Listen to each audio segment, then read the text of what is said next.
Dober dan in lepo pozdravljeni še na enem popoldanskem pogovoru.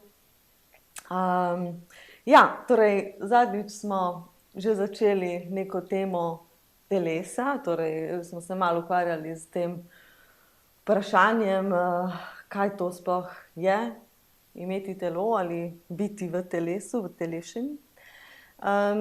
In zaključili smo predvsem z nekimi odprtimi vprašanji, kot se spodobi.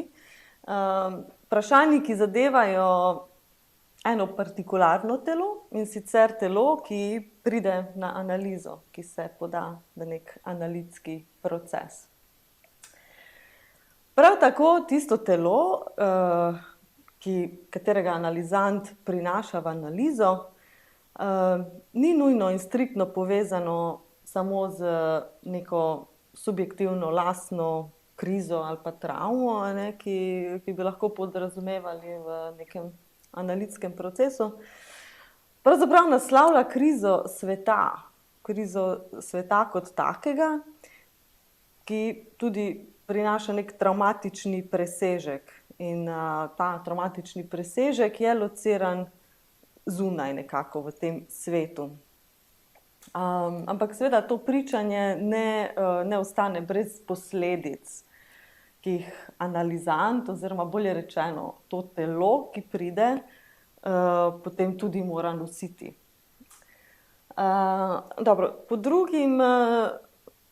Pod drugo točko smo pa odprli neko vprašanje tudi delegacije, torej kaj je to delegirano telo. In če seveda vztrajamo na tej točki, da subjektivizacija, torej ta proces postajanja subjekta, pač zahteva telo. Brez telesa pač ni subjekta in ne gre. In ta predpostavka, torej subjekta, ki potrebuje to neko telo, da se lahko manifestira, da lahko se artikulira, pa potem paradoksalno vztraja na odrekanju tega telesa, torej na delegaciji, na premestitvi oziroma dajanju telesa. In na tej točki spet, kaj to pomeni imeti telo. In ali je to telo že od samega začetka nekako vpeto v to delegacijo, v ta proces, torej ali delegacija kot taka je nek konstitutivni del koncepta telesa. In spet danes, kot ponavadi, vztrajamo v tradiciji te psihoanalitske stvari, ki generira vedno nova vprašanja, brez da nujno tudi daje odgovor. In mogoče, da začnem s tem, da ena posebnost psihoanalitske situacije je prav ta, da odpira nek prostor, kjer se telo lahko manifestira v najrazličnejših modusih ali pa nekih mehanizmih delegacije. Torej, lahko to razumemo kot telo, kot neko funkcijo mediacije, funkcijo predvsem nekega prenašanja med nezavednim znanjem in pa užitkom, oziroma, kot je Lacan poimenoval, jouissance. In je uvedel ta pojem, ki sicer nima toliko, oziroma ne toliko, ampak čisto nobene veze z užitkom kot takim, kot bi ga recimo kolokvialno razumeli kot neka dejavnost, v kateri ti uživaš. Torej, ne vem tudi tako, zakaj potem sploh to ime. In seveda se razlikuje užitek oziroma ta jouissance od nekega pojma ugodja ali principa ugodja, ki ga je uvedel Freud, kot eden od tega dualnega principa, ki pa naj bi razdelil psiho na ta dva modusa operiranja, torej da smo vedno nekako med ugodjem in med realnostjo. Torej princip ugodja in princip realnosti.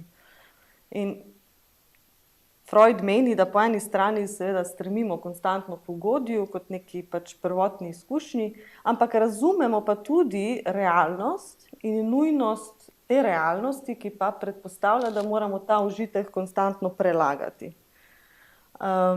In iz tega lahko izpeljemo mogoče slednjo tezo, da bi se subjekt lahko artikuliral, rabi to telo, to smo ugotovili, in v istem momentu te pač izjave telesa pa se paradoksalno tudi temu samemu telesu nekako odreka, ga delegira. In V istem momentu pa je še en moment komplikacije in to pa je ta, da subjekt ne obstaja brez drugega. Torej, tle je še ena druga inštanca in to je ta drugi. Torej, telo kot tako je vedno implicirano za strani nekega drugega. Je od drugega mogoče in predvsem pa, da bi uživali, rabimo telo. Torej, telo, ki je obenem delegirano, je telo, ki se že zmeraj nanaša na nekega drugega in je telo, ki istočasno tudi uživa, omogoča nek užitek. In kot smo zadnjič ugotovili, je prav telo stičišče, torej ta neka točka prišitja, ki veže v naši situaciji širši kontekst psihoanalize kot ene prakse in pa krize v svetu in krize sveta kot takega. In danes bomo mogoče malo bolj podrobno preučili koncept skupine. Ta skupina kot neka slika unifikacije, kot nekega principa ali kot ideje univerzalnega ali nekega celotnega telesa, nekega organizma, ki pa ima določene implikacije. Sploh pa, če razumemo kolektivno telo oziroma kot neko formacijo, da tudi obstaja na nekem drugem nivoju. In se bomo fokusirali na jouissance, torej ta užitek, ki pa to ni, kot nek princip organiziranja skozi telo.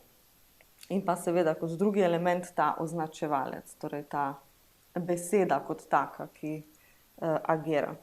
In skozi to izpeljavo bomo obravnavali psihoanalizo kot prakso neke odveze ali pa neke odvezanosti, torej nekega procesa detachmenta, ki pa postavi telo prav kot neke vrste oviro predominantnim diskurzom o telesu, ki jih mogoče danes zasledimo. Ti diskurzi, kjer se zdi, da pa postavljajo telo na neko privilegirano mesto, na raven skoraj subjekta, pa naj bo to nek individuum, nek individualni subjekt ali pa nek kolektivni subjekt. In teza je slednja, torej psihoanaliza skozi ta svoj mehanizem repozicionira telo na tako raven, na neko drugo raven in to počne z enim zelo preprostim vprašanjem in sicer, kaj je sploh to telo, ki sicer ne obstaja kot tako in tudi v končni fazi, čigavo telo je to. Mogoče se sliši malo kot neko perpleksno vprašanje, ampak bomo skozi predavanje, upam, da nekako nagovorili to problematiko in mogoče prav, da začnemo pri analizantu, torej temu posamezniku, ki pride na analizo. In ta analizant, ki ga danes poslušam, daje svoj testimoni, torej to svoje pričanje skozi svet in govori o svetu in tudi istočasno govori svet. In zdaj tukaj v tej sami pojavi ni nič tako radikalno novega v tem prav subjektu analize, ki je mogoče nekako locirano onkraj ali pa se zdi zunaj nekega subjekta, ki govori. Torej, kot so že Freudove histeričarke na nek način nakazale prav to, da skozi analizo, na katero so pač prihajale in na kateri so govorile, je v nekem trenutku bila tudi sama takratna družba, katere so one bile del na kavču pri Freudu. Torej, skozi histeričarko je Freud razvil teorije, v katerih zelo jasno nakaže prav to, kako je simptom predvsem nekega kulturnega izvora, da ima neko srž v kulturi kot taki in ni neka osebna, subjektivna formacija, ki se zgodi v nekem vakuumu. To je zelo pomembno. Ampak, in to je bilo takrat. In kaj se dogaja danes, je pa nekaj mogoče čisto malo drugačnega, pa tudi, če ta neka razlika samo v formi tega govora in se tudi samo malo razlikuje. Ampak ne nazadnje se zaznava nek kvalitativni shift, vkoliko je tisto nekaj, tisto zunaj, tisto, o čem govori analizant, ima neko absolutno prednost pred drugimi narativami, kot bi jih mogoče videli neke striktno osebne naracije. Torej, v kontrastu s tem svetom, ki se zdi, da na nek način totalno preplavlja narativo in psihoanalitski prostor, torej ta svet, ki nastopa, o katerem se govori, z nekim elementom tudi nujnosti, tle je neka urgency, ki se zaznava, pa se zdi, da je na drugi strani substancialen manko ali pa neke vrste izčrpanost narative sebstva, torej neke subjektivne jaz izjave. Torej nekako se zdi, kot da nima več smisla govoriti o sebi, da je izčrpan nek egocentričen moment mogoče, kar seveda pa sploh ne pomeni, da govor o svetu ne vsebuje nekega ega ali pa neko raven manifestacije ega, ali pa da je totalno v nekem altruističnem duhu, kjer je ego totalno izničen. Torej, situacijo lahko zastavimo na naslednji način. Analizant pride na analizo in plača v imenu sveta. Torej, daje svoje telo, da lahko nekaj drugega spregovori. Da svet v tem primeru ima možnost svojega pričanja, da ima svoj testimony. Torej, v kakšnem smislu, pa zdaj, če se malo sprašujemo, kaj pa je razlika med psihoanalizo ali pa kakršnokoli drugo situacijo, kjer bi pač nek posameznik prišel in govoril o stanju sveta ali pa zaskrbljujočem razvoju stvari, kot so danes. In torej, kakšna razlika med govorom, ki se zgodi v psihoanalizi, in recimo nekega partijskega sestanka ali pa kakršnekoli druge vredne kauze, kot bi temu rekli, nekega namena, kateremu se človek pač preda. Torej, generalno gledano se udejstvujemo ali pa se posvetimo nekim kauzam, ki pa so definirani z označevalcem gospodarja, torej to so neke besede, ki so vse splošno pač determinirane in konstituirajo nek partikularni diskurs. Prejšnjič smo nekaj rekli na to temo označevalca, na kakšen način deluje. Torej, označevalec gospodarja, ki je ta pač primarni način organizacije nekega diskurza, ima pa tudi to tendenco, da kolektivizira. Torej, označevalci organizirajo na podlagi nekega zakona, recimo. In ti zakoni so za vse enaki. In ta zakon je zakon očeta, v smislu, da ta zakon preseka neko diado med otrokom in materjo, recimo to, kar definira Ojdipov kompleks, in definira neka nova imena, s katerimi se potem posameznik mora identificirati, ko postane pač, kot bi temu rekli, nek subjekt v tej polnem pomenu. In to se recimo, ne vem, spol, odnos do družbe, neke dolžnosti, ki jih moramo prevzeti, predvsem pa sprejeti kastracijo kot neko dejstvo, to je implicirano tam. In torej, ja, da ne zaidemo preveč, v tem smislu analizanti, ki pa prihajajo in so zaskrbljeni za svet in o stanju tega sveta, se pa neredko tudi identificirajo, recimo z levimi politikami, se organizirajo, sodelujejo v teh kolektivnih prizadevanjih k nekemu ozaveščanju ali pa izboljšanju nasploh nekih materialnih pogojev, ljudi zatiranih, predvsem tistih, ki trpijo tako ali drugače. Torej, vsak od teh analizantov po svojih močeh in v svojem nekem vzroku se predajo tej kauzi, katerakoli pač to je. To so recimo aktivisti, neki socialni delavci, večinoma delavci v javnih sektorjih, ki pogosto govorijo o krivicah, zatiranju manjšin, govorijo o razrednem boju, recimo kot o resnici, ki zareže skozi zgodovino, ter govorijo o kapitalizmu kot enem od teh označevalcev gospodarjev, ki pa je glavna kauza mnogokaterega trpljenja v vsakodnevnem življenju.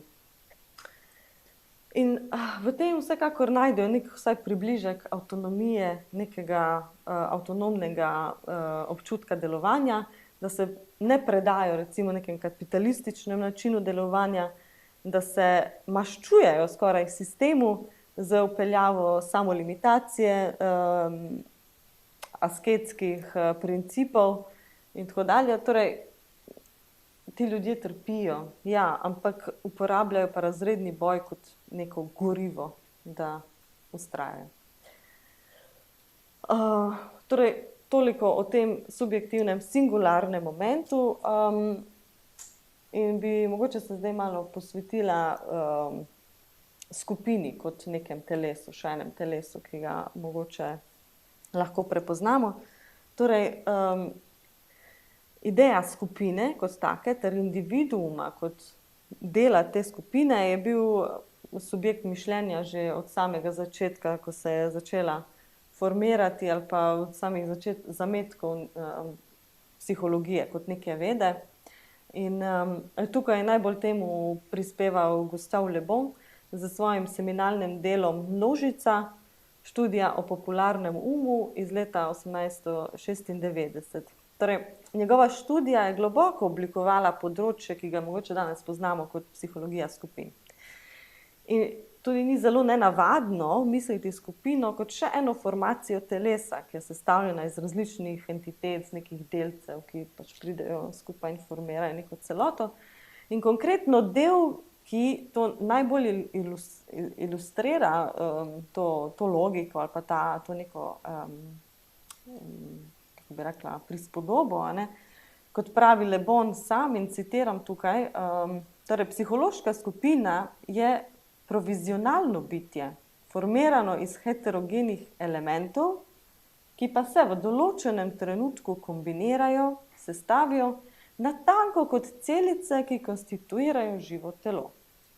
Iz njihove zveze se formira neko novo bitje, ki manifestira lastnosti zelo drugačno od tistih, ki jih poseduje vsaka posamezna celica kot taka. Torej, end of quote. Torej, prva opazka je prav ta neka analogija organizma in celic in vse to, kar konstituira neko skupino, ki ilustrira novo formacijo, neko to novo bitje, ki naenkrat nastane iz teh posameznih elementov. Torej, te individualne celice pridejo skupaj, formirajo neko celoto, neko kombinacijo celic, prav tako, kot si to predstavljamo, da se dogaja v našem organskem telesu. Ampak to, kar Le Bon imenuje provizorij bitje, neko improvizirano bitje, ima tudi na nek način tukaj neko implikacijo neke temporalne nestabilnosti. Kot neka začasna krizna vlada, recimo, ki se sestavi in se razume, da ima zelo jasno neko krizno nalogo in ni mišljena kot nek dolgotrajni fenomen, ki bo pač trajal. Torej, začasno improvizirano telo ali organizem se lahko v kateremkoli momentu razpade, razleti na te košče, kjer te samostojne individualne celice se pač v določenem trenutku odločijo in zapustijo to celoto v krizi, ki je lahko ali interna ali eksterna, ki pa na konec koncev povzroči ta rez, ta zlom sistema kot takega. Ampak tukaj bi izpostavila, ni ravno to poglavitna lastnost vsakega ali pa katerega koli telesa, ne samo tega kolektivnega provizorij telesa. Z drugimi besedami, ali ni vsako telo v tem striktnem smislu že provizorij telo? In pravo vprašanje, kar zadeva telo, ni to, ali skupina, neka formacija kot taka, kot neko živo telo, ki na videz funkcionira v neki harmoniji, kot bi recimo veljalo za nek organski sistem, pa recimo tukaj lahko mislimo recimo živali ali pa neke rastlinske organizme. Vprašanje je bolj, ali je to telo sestavljeno iz celic dejansko nekaj, kar deluje kot neka harmonična celota, kot nek moment neke totalne harmonije. To, kar mogoče spontano dojemamo kot neko telo enotnosti, poenotenih celic, je dejansko pa fragmentirano telo. Telo preplavljeno z raznimi antagonizmi in rezi in konstituirano in definirano kot vrzel, kot taka. Torej, ta entiteta, ki se komaj drži skupaj. In da citiram Lacana na to temo, torej, pomembna stvar je, da se vse drži skupaj, dovolj zadostno, da telo preživi. Razen, če se zgodi neka nesreča, bi lahko rekli, ali je to interna ali eksterna, kar pomeni, da telo je dojeto, kot se samo predstavlja, torej kot neko zaprto telo. Kaj je zato mišljeno z zaprtim telesom, je tudi eno od vprašanj, ampak se zdi, da v tej neki naraciji vsekakor kohezija ali pa to neko, ta občutek neke enotnosti je vsekakor neka stvar. Vendar kohezija kot taka ne bo dovolj, da naredi telo. Torej, da bi organizem postal telo, se mora zgoditi še en drug korak. In ta korak pa je prav v tem označevalcu, ki nekako pride v telo in vzpostavi koncept enega, torej enotnosti, torej enost kot taka. In po drugi strani je pa telo razcepljeno. In pa ključno je prav ta moment, da ta vrzel, ta razcep predhodi to formacijo telesa, ki se pol zgodi. Torej, po eni strani ni telesa brez vrzeli, ki pride pač pred telesom, in istočasno telesa, ki ima to fikcijo enega, ki ima občutek neke pač celote kot take.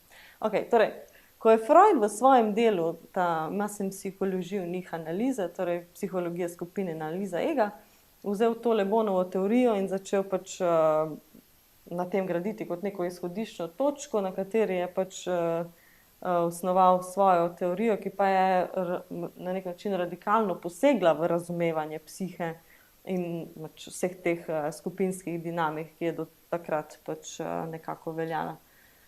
In je začel predvsem z eno logično kritiko Le Bonove teorije, in sicer odprl je nek prostor za neke manjkajoče elemente. Predvsem pa je preizpraševal sam mehanizem kot tak, ki omogoča neko skupinsko formacijo. Torej, kaj je tisto, kar pa neke entitete ali pa neke ljudi ali pa posameznike poveže in združi v končni fazi v neko skupino. Kaj je tisti moment, ki dejansko to omogoči, ta premik od individuuma do individuuma v skupini. Torej, če so posamezniki nekako kombinirani in asimilirani v skupnost, gotovo mora biti nekaj, kar jih poveže v to skupnost. In mogoče ta vez je točno tisto, kar definira to skupino. In po Freudu je to vprašanje poglavitno, ker do neke mere je jasno ali pa zelo evidentno, saj razlika med posameznikom v izolaciji in posameznikom v neki skupini. Ni pa toliko jasen sam proces te metamorfoze med temi dvemi posamezniki. Torej, manj razvidna je razlika kot taka, ne toliko razlika med A in B. Saj vemo, da A ni isto kot B, ampak kaj pa povzroči tisto, kar razlikuje A in B. In če za Le Bona posameznik v skupini kar naenkrat manifestira nekaj lastnosti, ki jih mogoče pač prej ni imel po njegovi teoriji, Freud meni, da tukaj ni nič novega, da te lastnosti, ki jih pač Le Bon označuje kot neke nove lastnosti, so že zmeraj latentne, neke nezavedne impulzije, kar dejansko pride na dan skozi skupino. Torej, skupina omogoča, da se nezavedni material, torej ti goni, pridejo do enega izraza, do ene točke, kjer se manifestirajo. Torej, skupina omogoča, da neka druga nezavedna fantazija pride do svoje artikulacije. Torej, so pa te družbene vezi tiste, ki so utemeljene prav na fantaziji celote. Torej, družbena vez, skozi katero se skupina dogaja, ki veže skupino, je utemeljena prav na tej fantaziji neke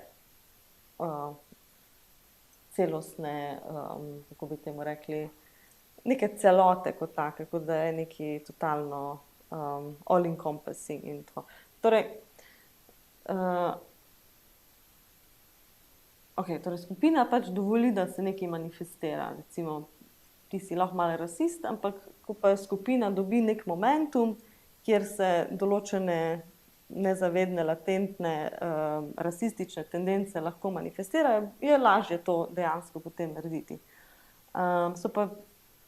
Je pa treba poudariti, da so te že vedno bile del neke realnosti, ki pač niso nekako znotraj individuuma, v smislu, da pač ti imaš neko rasistično srž v sebi in potem se pač to manifestirajo, ampak so te manifestacije same že del družbe, ne? Torej te družbene vezi. Torej, družbene vezi interpelirajo potem pač posameznika v nek diskurs. Seveda to ne pomeni, da pač ti nisi rasist in pol kar naenkrat postaneš rasist. Je zadeva malo bolj kompleksna, ampak mogoče bi sam na tej točki omenila, da diskurzi kot taki, recimo vsaj v toliko, kolikor jih je Lacan razvil, je izdelal teorijo diskurzov, v kateri sam pravi, jih ni 63, ampak že samo 4 diskurza. In ti diskurzi so diskurs gospodarja, diskurs univerze, diskurs histerika in 4. je pač diskurs analitika. Mislim, ti diskurzi so tudi predstavljeni kot neka formula, matematična predvsem, torej pač Lacan je veliko delal prav z formalizacijo določenih pojavov, diskurzov in tako dalje. In pač glavna poanta teh diskurzov je pač, da ti simboli rotirajo glede na diskurs, v katerem se nahajamo, ne. Torej pač tem lahko mogoče. Za danes bo zadostovalo, kje sem se jaz? Ja, torej mogoče za danes bo zadostovalo to, da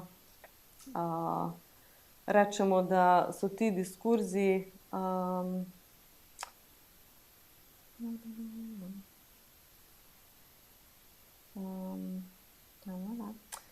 da so ti diskurzi štirje, to je predvsem, in da se ta glavni diskurs, torej diskurs gospodarja, diametralno recimo razlikuje od diskurza analitika. In da je ta diskurs analitika nekako očiščen od potrebe po skupini. Zdaj, to je še ena točka, ki jo bomo mogoče malo bolj razvili naslednjič. Ampak ja, nekako generalna tendenca je pa ta, da so ostali 3 diskurzi bazirajo na tem nekem imaginariju polnega, popolnega, celostnega, ne, da ni nobene točke, kjer bi lahko pač se vzpostavil nek minimalni dvom ali pa da bi diskurs kakorkoli bil challengean, ne, da bi ga pač izzvali. Torej, da se vrnemo na začetek, torej na vprašanje razlike kot take. Kaj razlikuje nek način, na katerega se nek posameznik organizira? Nek subjekt pač organizira svojo lastno pozicijo. Torej, kako se razlikuje, ko se to posameznik počne sam ali pa ko to počne v neki skupini. In vzrok razlike se nahaja prav v tej točki užitka, ki smo ga že omenjali, torej v jouissance. In bolj preprosto, recimo, nekdo lahko definira svojo kauzo na podlagi teh označevalcev, ki smo jih našteli prej, se identificira z enim, z drugim ali pa s tretjim, na primer, jaz sem levičar, jaz sem desničar, jaz sem fašist, zdravnik, Slovenc, tako dalje.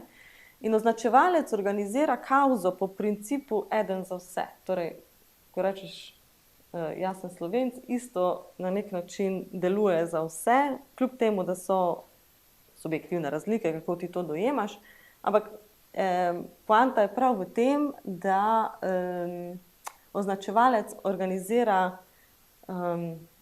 po tem principu unifikacije, torej harmonizira, neko celoto zgradi, da občutek kohezije znotraj določene skupine, kot da pač vsi isto mislimo in vsi isto čutimo in tako dalje. In torej efekt je neke vrste spet harmonija, za razliko od drugih principov, ki pa povzročajo ali pa spodbujajo neko heteronomijo. Torej, to, kar je Lacan imenoval name of the father, torej ime očeta, kot nek ta princip zakona, nom du père v francosko. Je pa tudi zanimivo, da Lacan večkrat izpeljuje te neke homonimije, kjer v bistvu pač določene besede se ali slišijo podobno ali napišejo podobno, seveda se pa pomenijo pa druge stvari, recimo nom kot ime in beseda non kot ne, se slišita isto, ampak seveda pomenijo to pač radikalno druge stvari. Torej, nom du père je lahko tudi nom du père, torej ime očeta lahko tudi ne očeta. Torej, pač ta neka radikalni zakon neke prepreke, ne? Torej, oče reče ne. In princip tega zakona očeta vzpostavi te limite ali pa pravila, ki pa organizira vse po istem pravilu, torej za vse enako. In seveda tukaj je implicirana neka enakost, torej pred zakonom smo vsi enaki, a ne?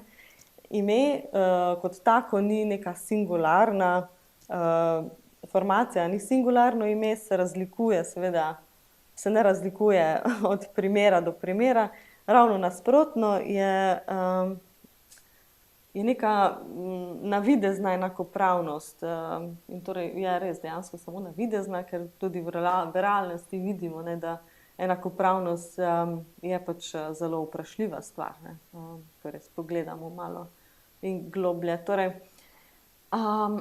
toliko označevalcev. Imamo pa še en princip organizacije, kar smo že nekako zaznali prej, torej ta princip užitka je tudi nek vrste organizator subjektivne izkušnje. Torej, užitek pa je singularen, je nekaj, kar v bistvu je zelo drugačno. Ni dveh ljudi na tem svetu, ki bi uživali na enak način. Torej, je vedno ta nek element totalne drugačnosti. Ampak ja, je pa vsekakor samo po sebi to ni dovolj, da pač ja, se vsi razlikujemo v svojem užitku, kaj pa zdaj. Nastane pa ta radikalna razlika in tudi uporaba te razlike skozi analitski diskurs, ne. Torej, ko se subjekt za svojim načinom uživanja vpiše v ta diskurs in ta užitek potem dobi neko novo artikulacijo, je preizprašan, ni kar tako. In torej v tem smislu je analiza specifičen tip družbene vezi, ki ni nekako kontinuirana, je predvsem definirana tako, da sta se seveda vpeta dva v to relacijo, ne, torej analizant in analist, in vez se dogaja v predpisanem okviru, torej čas je omejen, specifični prostor in to je ponavadi pač ta analitska soba. Še bolj pomembno pa je to, da psihoanalitski diskurs ne predpisuje ničesar, ni nekih načel in pravil, kako živeti v tem svetu, ne pove nikoli, kako bi moral človek biti ali kaj pomeni biti srečen, zadovoljen, najmanj pa kako pravilno uživati. Torej, je v službi neke čisto druge kavze, ki pa bazira na tej singularni izkušnji, kako je nekdo organiziran za strani svoje zelo specifičnega načina uživanja. In to mislim, da je treba poudariti, da že sans kot tak je kavza, ki pa je radikalno drugačna od tiste, ki jo seveda organizira označevalec, kot smo že povedali. Torej, kavza, ki povzroča enega po enega, ni za vse. Enega samega in torej potem takem ni kavza, ki kolektivizira, ni možnosti narediti nekega kolektiva iz uživanja, ki je partikularni. In za razliko od kavze, ki se ujame v označevalec, ki kolektivizira, ki povzroča neke množice, neke skupine, seveda z označevalcem lahko ustanoviš neko ortodoksijo, ki je tudi lahko psihoanalitična ortodoksija in so bili momenti v zgodovini psihoanalize, kjer so pač takšne in drugačne psihoanalitske prakse zašle v nek dogmatizem ali pa kar je še huje v neko psevdoznanost poveličevanja ega, kot recimo je to počela ameriška egopsihologija. In dobro, zdaj pa dejansko pridemo do tega telesa, ki nam nekako konstantno uhaja, se izmika definicijam ali pa nekim konceptom utelešanja.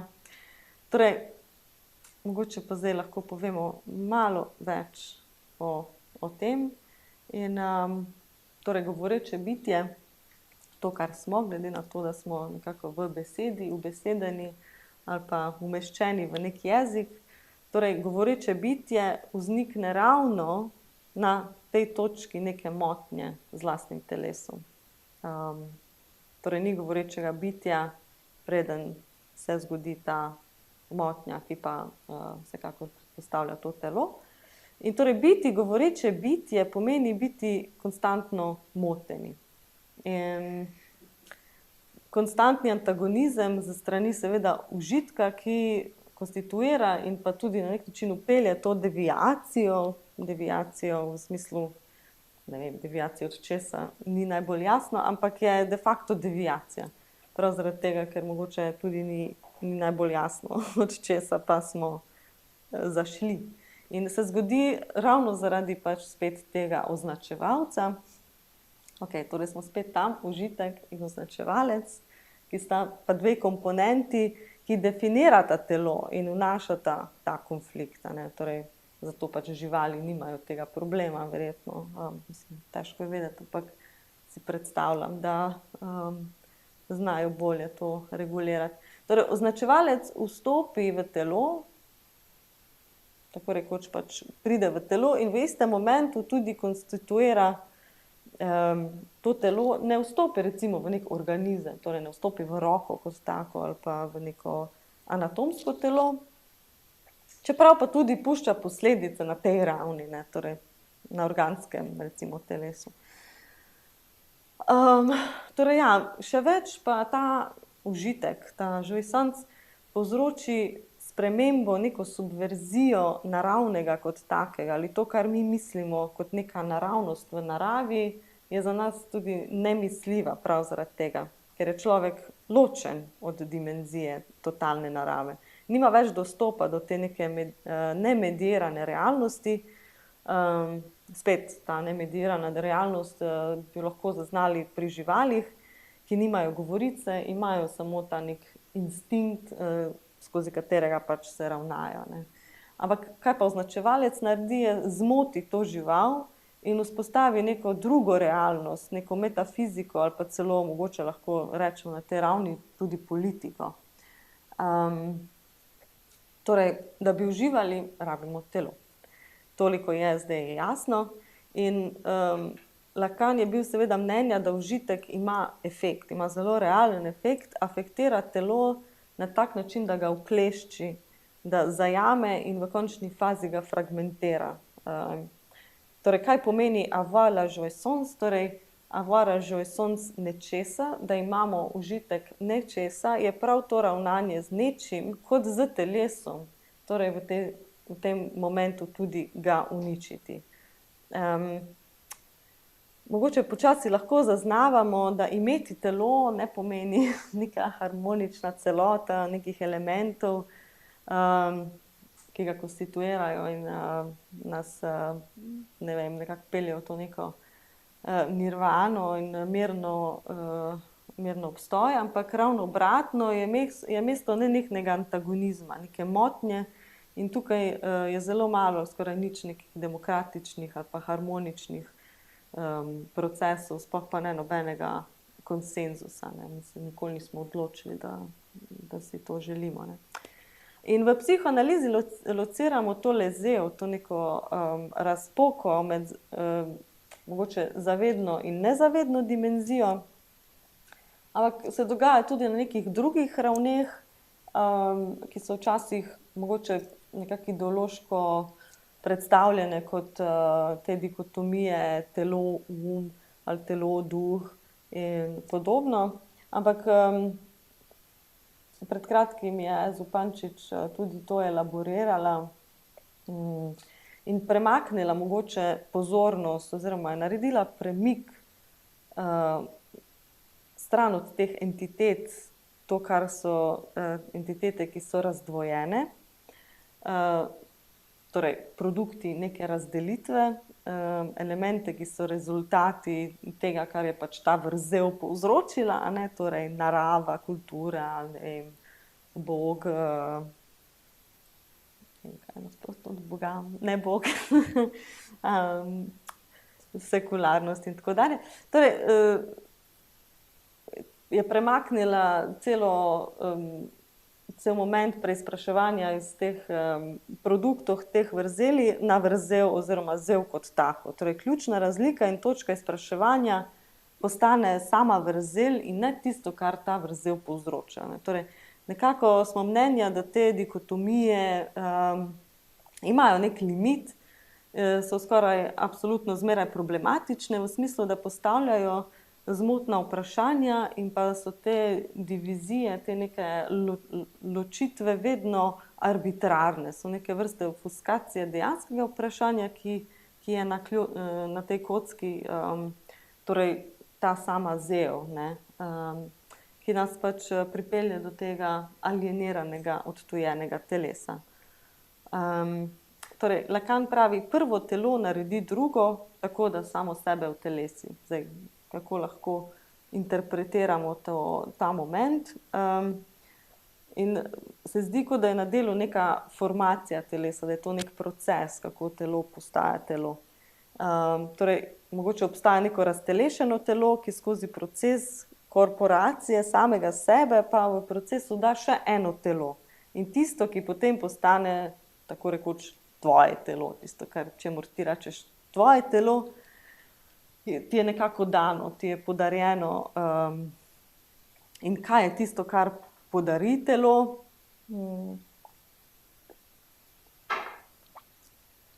Jezik. Zato ponavadi rečemo, da mi imamo telo, ni to neka stvar biti, ne? Nekaj nam je dano, imamo to, lahko se ga seveda rešimo. Torej, prvo primarno telo je potem takem jezika, ne? Kot pravi Lacan, jezik je telo, zelo subtilno telo, ampak še vedno je telo. Je telo, kvečemu in še več, ki da telo. Zdaj pridemo do ene malo komplikacije, torej neke dvojne operacije in kmalu bo konec tega mučenja ali pa tega načina uživanja, kakor hočete. Torej, prvi efekt in pa seveda posledica jezika je prav to, ta mortifikacija telesa, ki ti je dano. Torej, označevalec pade v telo in ga mortificira. In lahko bi rekli, da imamo tukaj prvi moment te delegacije, torej skozi sam akt govorjenja telesa in telesa kot govorečega telesa pridemo do tega, da je telo že zmeraj nekako medierano in delegirano. Nikoli ni to nekaj, kar je dejansko v realnosti tvoje in prisotno. Na drugi strani pa seveda, ker nimamo ravno občutka, da smo mrtvi, ne, v smislu pač, da kljub vsem tem mortifikacijam in tega, da pač označevalec do neke mere telo ubije, ravno nasprotno imamo pa nek kljub temu občutek življenja, ne. Torej, ta drugi moment te operacije pa to, ne, da simbolno telo, torej telo jezika, ki je že zmeraj tudi mrtvo telo, pa potem porodi vprašanje, ja, okej, odkje pa potem ta iluzija življenja, da smo živi in tako dalje. Torej, delno ta iluzija izhaja iz mesa, torej iz te substance, ki uživa, ta substance, ki mogoče ni markirana v nekem smislu strani označevalne strukture. Ampak tle spet pridemo do ene zagate in to, da to nekaj, kar naj bi uživalo, dejansko ne obstaja. Kar pomeni, da obstaja ali pa da uživa izven sebe. In kaj bi to bilo izven sebe, je pa dejansko ta fantazija, ki potem spet retroaktivno ima efekt, kot da je to pač to telo, ki uživa. Torej, užitek telesa je v bistvu na ravni nekega mita. Konstantno govorimo o nekih mitih, neka ta retroaktivna operacija ali pa poskus izničenja začetnega minusa, neke te negativnosti, ki pa jo vnese označevalec. Označevalec ima vedno prvotno funkcijo negativnosti. Torej, spet, lokus fantazije je prav tako zunaj ali pa eksterno. Ne more izhajati iz nekega prostora, kjer življenje kot tako ni mogoče. Torej, iz pač tega telesa. Ne. Iluzija življenja izhaja torej iz iste točke, ki povzroča mortifikacijo. Torej, spet označevalce. Torej, isto mesto, ki devitalizira, ki zareže v to telo, istočasno sproducira potem iluzijo življenja, pač kot neka double dialektika. Ne. In mogoče lahko to rišemo, ta dialektični moment, lahko začutimo tukaj, da se na tem mestu označevalca, torej ta označevalec kot neka entiteta, je prav mesto tudi te preontološke neke dimenzije, ki konstituira telo kot tako. Zdaj, nekaj smo že o tem rekli, ampak na nek način preden in v tem momentu, ko telo vznikne, je že v istem času delegirano, je nekako premaknjeno in izhaja, da ni telo tisto, ki se premika ali pa ki ima neko inherentno mobilnost, neko avtonomijo gibov, kot se tudi marsikdaj teoriziralo, sploh recimo v modernem plesu in tako dalje, to osvobajanje telesa z nekih okovov in nekih pravil. Torej, kar implicira neko inherentno, naravno telesno inteligenco, je v bistvu spet del te iste teorizacije, ki pa na nek način ne želi opraviti s tem, da je označevalec v bistvu tudi tisti, ki premika, repozicionira oziroma prelaga to neko telo, ne? Da je to nekaj, kar v bistvu, kot smo že nekako poskušali nakazati, neka preontološka pozicija, ni sploh del tega, kar mi lahko razumemo kot neko realnost, ki nas konstituira. Torej, zdaj, mogoče najbolj jasno bi to teoretsko izpeljavo zaznali tudi, če vpeljemo en klinični primer, torej v kontekstu klinike, v pričanju samih analizantov, kjer lahko zaznamo neke zametke teh momentov pač delegacije. Torej, to je pričanje, ta primer specifični, trans moškega, ki je prišel na analizo zaradi mnogih akumuliranih zelo travmatičnih izkušenj, in to seveda zaradi tega, ker je pač postavljen v situacijo, v neko realnost, ki pomeni biti trans. Kaj pomeni biti trans v državi, kjer je homoseksualnost ali pa identifikacija kot trans ena od najbolj kaznivih dejanj, katero recimo zakon kaznuje z zaporom ali pa včasih tudi z smrtjo. In zdaj pač citiram, torej, trans je toleriran samo dokler je trans v bolečini. Utelešena bolečina. Transspolnost je vedno individualizirana, je partikularizirana, kar se pa zdi, da ni res, recimo za queerness.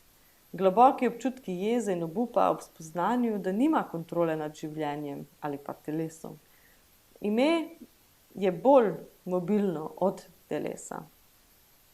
Torej, telo je obtičalo v zamejenem prostoru, v mejah sociopolitičnih pogojev transspolne osebe na Bližnjem vzhodu.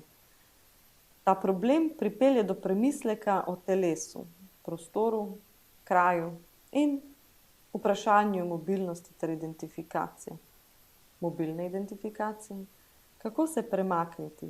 Kako prekršiti ali pa pretrgati ime, ki lebdi nad mejami, telesnimi in nacionalnimi? Torej, ime lebdi, prehaja neke meje, neke limite, ima tisto nekaj, kar preživi, kar gre onkraj telesa. In mogoče okupira mesto nekega čistega gona, neke pulzije, ki gre onkraj teh limitov. Nekaj, kar je pa ujeto in prepleteno v telesu, je tudi tisto nekaj, kar presega, kar nekako transcends subjekt označevalca. In subjekt označevalca v bistvu sploh ne rabi telesa kot takega. Subjekt je nekako že izgovorjen ali pa je govorjen veliko preden nastopi, torej preden se rodi. In je lahko govorjen tudi še dolgo po smrti, recimo smrti telesa kot takega. Mi še vedno lahko o subjektu govorimo, ne. Torej, formulacija analizanta, ki smo jo slišali malo prej, natančne ta moment, ne, da je ime bolj mobilno od telesa, to je nekako pač čist mimogrede izrekel, skoraj z neko tako cinično distanco ali pa z neke vrste negacijo. Pa v bistvu se dejansko dotika te neke radikalne resnice, ne, ki pa podpira do neke mere, upam, današnjo diskusijo, ne, namreč za dejstvo, da telo, ki ti misliš, da ga imaš, ni tam ali pa je tam in istočasno tudi ni tam. V vsakem primeru pa lahko trdimo, da je to telo, ki je prestavljeno telo s strani označevalca, ne. Torej, kar se mi zdi pa še bolj pomembno, je pa, da ta označevalec lahko v kateremkoli trenutku odide ali pa zapusti to telo, ga nekako odvrže, mogoče se investira v neko drugo telo, ne vem. Ampak ja, da povzamem, predvsem skozi neko prizmo, kot smo že omenjali, današnje družbe, ki je pa prežeta s temi raznimi diskurzi zdravljena, poveličevanja telesa na neko raven protagonista, nekega subjekta, ki je pravnomočen potrošnik in dostopa do vseh možnih storitev, ki se ponujajo na trgu, konstantno poskuša vzpostavljati neko logiko unificiranega telesa skozi vse te, ne vem, narative zdravljenja, zdravega telesa, popolnega telesa, idealnega telesa. In kot neko nasprotno, nezaželeno stanje temu, torej bolezni, patologije in tako dalje, se mi zdi, da psihoanaliza verjetno na nek način vzpostavlja še zadnjo bariero v obliki te neke kritike, prav s tem, da bazira na tem konceptu ali pa mehanizmu delegacije in izhodišču, ki pa je ravno ta vrzel, ne. Torej, s produkcijo nekih radikalnih aktov v smislu te razreze ali pa produkcije nekih novih označevalcev, ki pa telo zadanejo malo drugače. Torej, zarežejo v telo na malo drugačen način in s tem vzpostavlja čisto razliko kot tako. Torej, se odmakne od nekih narativ normalizacij, normativov, dualnosti, od ne vem, kaj je zdravo, kaj je bolano in tako dalje. Torej, predpostavka seveda je jasna, da psihoanaliza ne zdravi ničesar.